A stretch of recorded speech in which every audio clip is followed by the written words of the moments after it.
بما ان احنا يا جماعه في مره فطرنا فطار ايجيبت وكان جامد قوي، فالنهارده بقى تعالوا نتغدى غدا ايجيبت. رحنا بيت المشويات في التجمع الخامس، والناس كتير قوي بتقول ان ده من احلى المشويات اللي موجوده في مصر حاليا. هو جاي من المحله وطنطا، وبقول لك ايه، ادخل شوف. بص بقى يا جماعه، هو انتوا عارفين اماكن ايجيبت دي بتبقى اماكن كده لذيذه وفخمه وحلوه، وساعات بتبقى غاليه. تمام، هنشوف هل المكان ده غالي ولا لا. هو مكان مكون من دورين كده، هتلاقي الدور اللي فوق والدور اللي تحت، في عنده قاعده صغيره قوي الدور، والقعده اللي فوق بقى بتخش تطلع على السلم تلاقي فيه قعدات كتير، تختار بقى اللي انت القعده اللي انت عايزها. وهو المكان واسع وعنده حته اوبن كيتشن كده، والحاجات اللي بيسرفس عليها هو المكان كله بيبقى ظاهر لك، فدي من الحاجات الحلوه. عنده في اي بي روم كمان اهيت، مصطفى دخلنا انا وهو فيها واخدنا صوره صغيره ننزلها لكم على الانستجرام. ويلا نروح بقى على الاكل بقى. يلا بقى. ايوه خلاص صح. نزلنا بقى ديت شوايه مشويات لحمه كلها، فيها شويه كفته، كبده مشويه، طرب، نيفه، وكباب وحواوشي. نبدا بحته الكفته كده. ايوه، تعالى نشوف كده الدنيا عامله فيها ازاي. انا الفوكس عندي متضايق من الدخان. اهو هي فين الطحينه؟ دوق الكفته اول حاجه. واضح كده ان المكان ده هيعمل هبل شويه، يعني بس احنا ممكن نعمل كده. انا بالنسبه لي الكفته حلوه قوي، بس هي فاتي قوي يعني. بص عامله ازاي. اوبا، دي فاتي خالص. انسو فاتي بتاع برشلونه. ناخد واحده بقى. انت بتقول ايه يا ابني؟ بتقول بتاع ايه؟ برشلونه.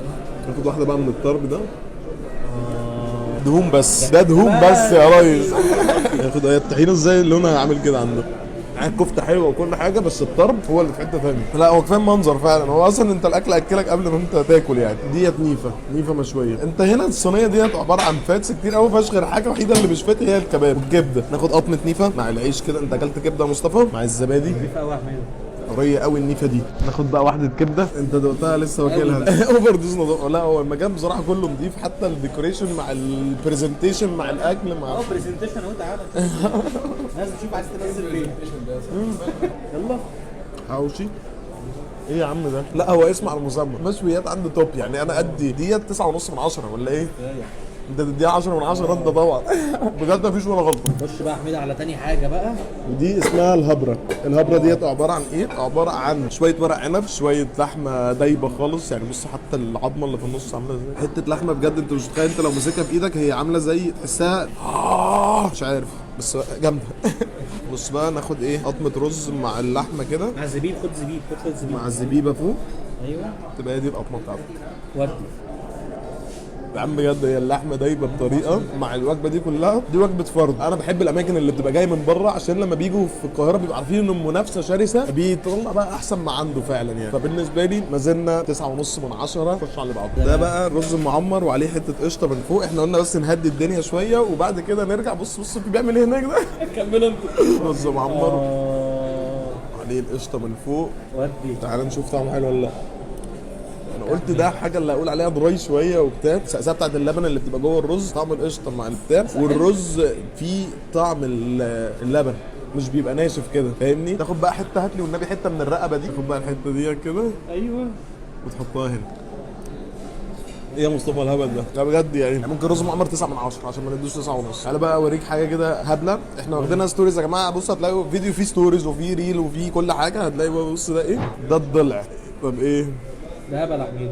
اقول لك على حاجه، هو ما فيهوش تتبيله قويه. هو التتبيله بتاعت ده هاديه قوي، بس بالنسبه لي مجرد وجود لحمه يعني عامله كده خلاص. هو ما هقول ايه، جامده. انا حاسس ان انا اوفر، بس هو بجد حلو قوي. انا ممكن ديت بس عشان كانت محتاجه سنه ملح بس، سنه زياده كده مش مملحه قوي، فانا ممكن اديها 8.5 من 10 لمجرد الانصاف بس وخلاص. اللي هو يعني في حاجه جامده قوي بس هي برده حلوه.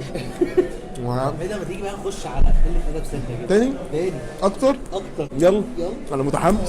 ده اسمه طاجن بلس 18. ده بيبقى عكاوي وسجق وكبده. بص العكاوي بتبقى عامله ازاي. بص هو فاتي قوي شكله كده يعني، اللي هو مليان كميه دهون فظيعه. ده في مخاصي كمان. لا بجد هو انا مش عايز اوفر، بس هو فعلا هو مش طبيعي. احنا قاعدين مبهورين يعني، بس فاهم هقول ايه. طيب لا هو كويس قوي. لا هو مش منطقي ان كل حاجه حلوه. بص هو طاجن كده، بس هو تحسه، انا بالنسبه لي بصراحه هو فاتي قوي يعني. هتاكله هتحس ان انت اخدت كميه دهون فظيعه. ممنوع لمرضى القلب ومرضى السكر واي مرضى ممنوع ليه.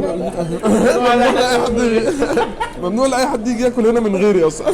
تعالى ناخد ايه؟ قطمه ايه؟ عكاوي مع سجقات. ايه الصوص ده يا حميد؟ ده صوص بنجر يا سيدي. لسانك عجز عن التعبير.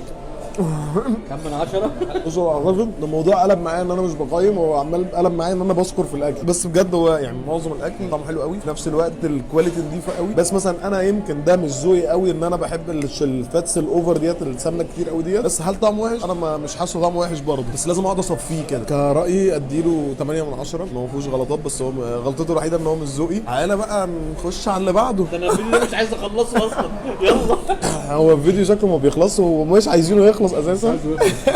مصطفى يا جماعه مستمتع استمتاع هو وعواد. هو واحد مش هيروح والتاني قال لك انا مش عايز الفيديو انا يخلص. بايت. ده رقاق باللحمه ومفرومه، يعني العيش ده صنع خصيصا. ده العيش ده صنع بقى خصيصا. بص هو المنتج القوي اللي عندهم اللحوم، حتى طعم اللحمه المفرومه هنا قوي. العجينه بقى بتاعتها عادي، يمكن ايه زي اللي احنا بنعملها في البيت بالظبط، زي الرقاق بتاع امي. انا الرقاق بتاع امي بصراحه جامد قوي. بس هو فكره اللحمه عنده، اللحمه تعصيجه اللحمه كده مع طعم البصل، وفي طعم قرفه صغير كده فظبطت الدنيا. بس يا جماعه مصطفى كان عنده امتحان النهارده واحنا مصورين بعد الامتحان بالظبط، وكان عايز ينام دلوقتي السعاده مش سايعاه. هفضل صح يا باشا، هفضل قاعد هنا. هو حلو قوي برضه 8 من 10. في بقى فرشه صغيره ثانيه كده، حاجات بقى بيعملها بالزبده وبتاع. تعالى يلا يلا يلا طاجن وقلب والحاجات دي فاهم، ومجانس. مجانس. ده طاجن قلوب والكبده معمول بالزبده، بس هو اعتقد معمول بنص كيلو زبده مش بزبده عاديه يعني. ناخده ستوري بس في السريع كده. يا جدعان روح اعملوا فولو على الانستجرام. فولو على الانستجرام، ستوريز بتنزل في يوم المكان قبل ما ننزله على الفيديو نفسه، وتعرف بقى احنا فين بقى وتجيلنا ونتصور مع بعض ونعمل قلق ونوش وفي ازعاج كحوة. هو بس المحل ابتدى يزحم، احنا جايين اصلا من الساعه 2 ودلوقتي بقت الساعه 5، احنا بقالنا 3 ساعات بناكل عضل. تعالى بقى ناخد الطاسه دي. لا لا يا عم لا، دي تجيب مشاكل في القلب دي صح. طب ماشي ادي بس كويس قبل ما تاكل. بقول لك صفي كويس. انت بحته طحينه. ايوه هي جميله جدا. كام كيلو زبده؟ بالظبط ممكن تقتلك من الزبده. يلا نحل يا حميده. حل بقى اللي بجد بقى. بص بقى كده، هو ده الحلو اللي احنا المفروض قصدنا عليه، مش الحلو اللي مصطفى جابه. انا بصراحه عجبتنا برضو الطاسه الكبده. اعتقد دي ام علي، انا ما اعرفش هو ده حميده. ده كريم بروليه، بس انا مش معترف ان هو كريم بروليه، انا حاسه كريم كراميل. وده ايه ده يا حميده؟ ودي مهلبيه اعتقد، بس كل دي مهلبيه. وده رز بلبن. طب دول يلا عشان عايز احل. طب احنا هناخد قطمه وارتبهم لك وارتب لك كل حاجه في المحل. خلاص يلا بينا. يلا.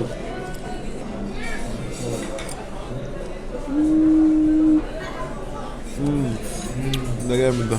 مهلبيه دي صح؟ دي مهلبيه، بس كميه مهلبيه كبيره قوي كده ليه؟ اجيب لك الحلويات سريعا. انا اكتر حاجه عجبتني اللي هو الكريم بروليه، مع ان انا ما كنتش فاكره كريم بروليه. بعد كده يجي الرز بلبن، بعد كده تيجي المهلبيه. ام علي ما عجبتنيش قوي بصراحه، اللبن كان عايز يزيد فيها شويه. تعالى بقى اقول لك تطلب ايه. بيت المشويات، انت هنا تيجي تطلب المشويات كلها تعجبك قوي. هتيجي تلاقي بقى الضلع او الرقبه او اللي هي اسمها الهبره خطير. اول كام حاجه في الفيديو اللي احنا انبهرنا فيهم دول كلهم انا ما فيش ولا غلطه، يعني انا مش عارف اصلا ادي حاجه اكتر من يعني 9.5 للاسف، ما بديش اكتر، بس كان يستحق التجربه يعني. وطاسه القلوب بالكبده، القلوب وكبده مع الزبده مع البتاع، عاملين شغل عالي قوي. فبالنسبه لي اوفر احمد كام من 10؟ من بجد يعني هو من احلى المطاعم اللي انا جربتها في 2022، لان احنا مصورين في اخر يوم في 2022. ممكن احط بيت المشويات من التوب القصه دي كلها. بقول لك ايه، دي له يا عم 9.5 من 10 ده، واقفل بقى يا مصطفى.